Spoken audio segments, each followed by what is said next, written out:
Money Monday. So the last couple of weeks we talked about income, how to increase it, the different types of income, scalable income, all of that.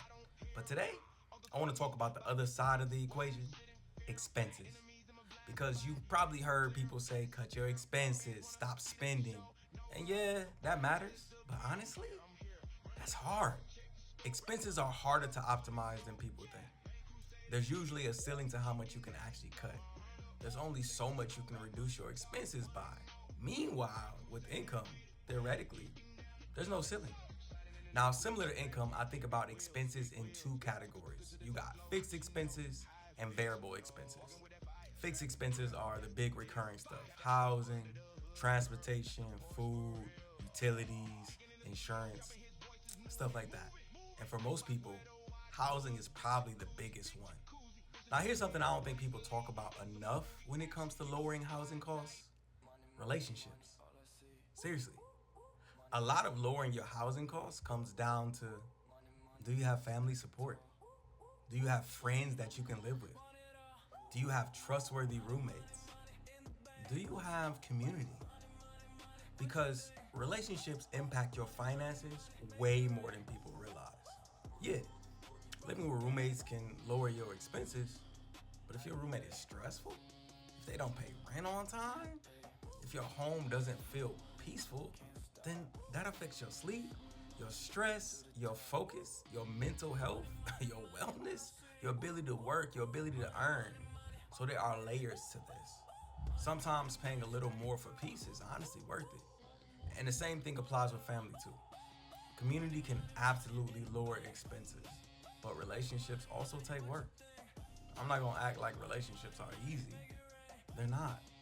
Now, transportation is similar. People will say, just take public transportation, bike, walk. But that's not always realistic. Depending on where you live, the weather, your safety, your schedule, whether you work remotely or in person, all of those factors matter. And those options about transportation may not be realistic for you or make sense. And this is honestly why I focus so much more on income growth, because expenses keep going up, rent keep going up, food goes up, transportation goes up. And if your income and investing in retirement contributions aren't increasing too, eventually the math ain't gonna be mathing. Now, one of the biggest financial traps to avoid is lifestyle creep. As your income increases, you don't want to immediately increase your expenses as well. You don't want to keep up with the Joneses. You don't want to just be buying stuff conspicuous consumption, because a lot of people end up making more money but somehow still feel broke. The goal is to create margin or excess cash flow. You want your income to consistently be above your expenses, because that extra, that becomes investing.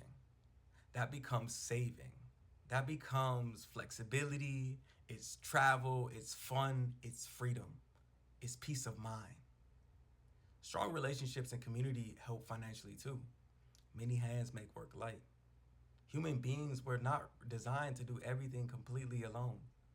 So the key takeaway today: avoid lifestyle creep, keep your expenses below your income, increase your earning power, and build strong relationships and community everywhere you can.